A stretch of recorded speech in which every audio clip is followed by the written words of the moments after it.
Hi, I'm Jorge Antonio Vallejos, and you're watching BlackCoffeePoet.com. I'm a poet, essayist, and journalist, and I run my own site called BlackCoffeePoet.com. The video you're watching today is about guarding your ideas. I'm doing this video because I recently had an idea taken from me, stolen. Um, and I don't want people to be in the position that I've been in. And I looked up stuff on how to guard your ideas and stuff like that. And I really didn't find much, so I decided to do a video. The way my site works is it runs Monday, Wednesday, Friday, sometimes on a Saturday. But my schedule is usually book review, interview, and video. I interview poets, but I also do many other things. I do workshops on writing. I do roundtables around different political things.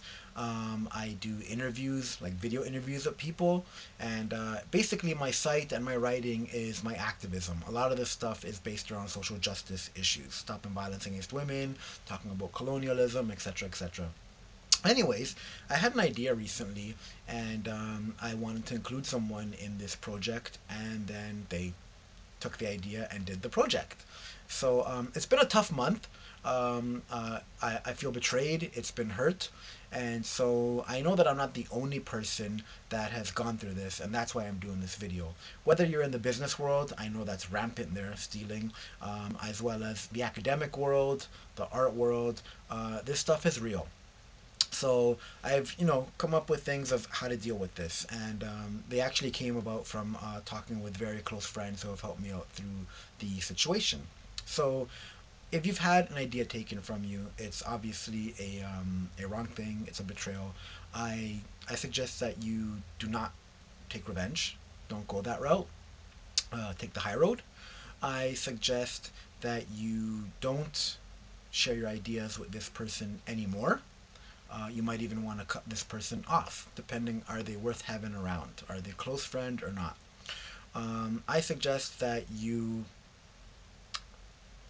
don't let this consume your mind.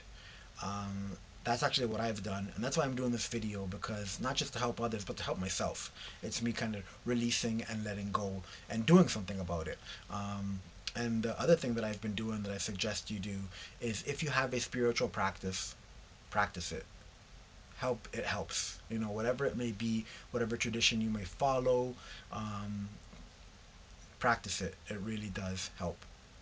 So one of the things that I do, and that has helped with this process, is I've got an informal council. I have a group of people that I talk to. They don't know each other. They're made up of different genders and sexualities and ages. Some aren't even in this city. Thank you for Skype. So what I do before this incident and way after this incident, I bounce ideas off people. What I don't want this video to be is one where you don't trust anybody, where you keep everything to yourself and stuff like that. I don't agree with that. There's sometimes that you have to operate in a stealth manner. There are sometimes when you are definitely solitary, as is the writer's life. But I really do recommend having a council. Mine is an informal council. We're not going to have some AGM around helping Black Coffee Poet or anything like that. I confide in these people. I talk to them, and they're from different places too, in terms of what they do. One person is a musician, one person is a visual artist, one person is a filmmaker, one person is a right wing businessman, one person is an academic. One person is a leader in a spiritual tradition. Another is a person who is a follower of a spiritual tradition different than mine.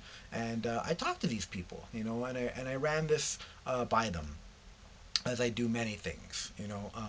I've learned that you can't do this on your own. I definitely don't know all the answers, and I wanted to question myself too. Is this a theft? What's going on here? And it was confirmed. Everybody that I went to, and I told honestly the situation without naming names or anything. Like, I'm not into have this person blacklisted or banned or whatever. I just told them the situation and what happened, and everyone was like, "Yeah, man, that's wrong. That's theft." And it's funny, I even went to somebody who identifies as an anarchist, I don't hang with anarchists. We became friends, and so we're friends. And anarchists have a very different view of things. I thought she was gonna tell me nobody owns anything, and she was like, "That is theft." So I was like, "Whoa! If this person thinks it's theft, yo." So I have a counsel, and I advise that you do that. And the do's and don'ts that I just told you not only came from within me, but also from this council. Another good thing that I was advised, if this ever happens to you, is not to worry, because if this is the way this person operates, they're just gonna hang themselves one day. Another thing is, take it as a compliment. There is a positive here. It means you're on the right track. If you've had an idea that was taken from you, it's a good idea. Um, so what one of my friends said was, take it as a compliment. That was a good idea, and that's why it was taken. Um, I advise that you keep a journal about your ideas. I advise that you can keep a list of your ideas on your wall, and those are the places that are just for you. And of course, in here, you focus on them, and I do affirmations and stuff, whatever. Um, Keep in mind, loose lips sink ships. You've probably heard of it before.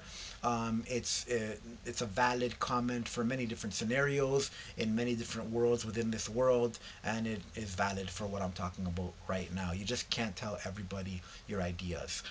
This situation was someone that I've known for years, actually, and I didn't expect this to happen. So that's a sad reality here for all of us who are go-getters, who are doing things, who are in the different worlds that we are. Like my friends in the business world, I am in the art world, via my writing and my poetry, journalism. Stories can get stolen from you, whatever it may be. This stuff does happen, and it's not always from someone who's an outsider or just an acquaintance or a non-friend. It can happen from somebody that and they show you who they are.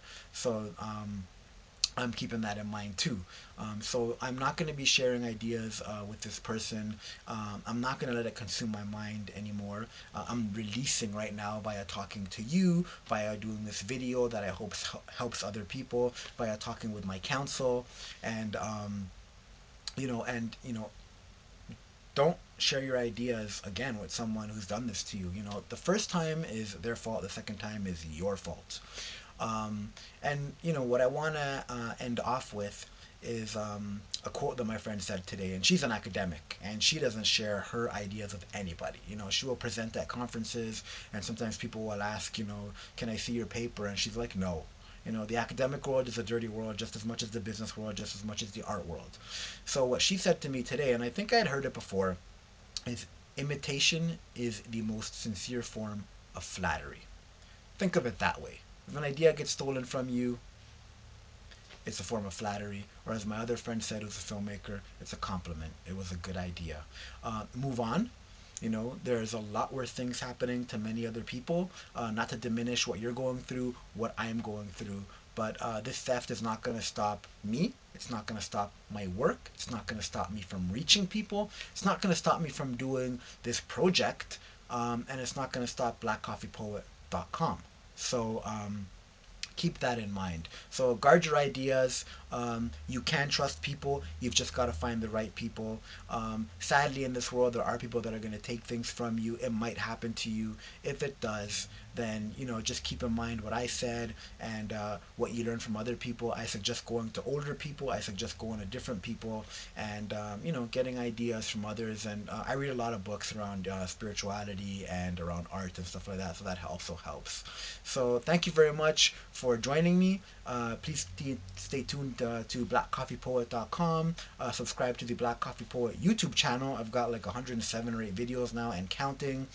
You will see, again, poetry, interviews with people, workshops, roundtables, and now this, which is my second vlog, and I will be continuing to vlog around different topics. So thanks a lot. Peace out. And again, imitation is the most sincere form of flattery.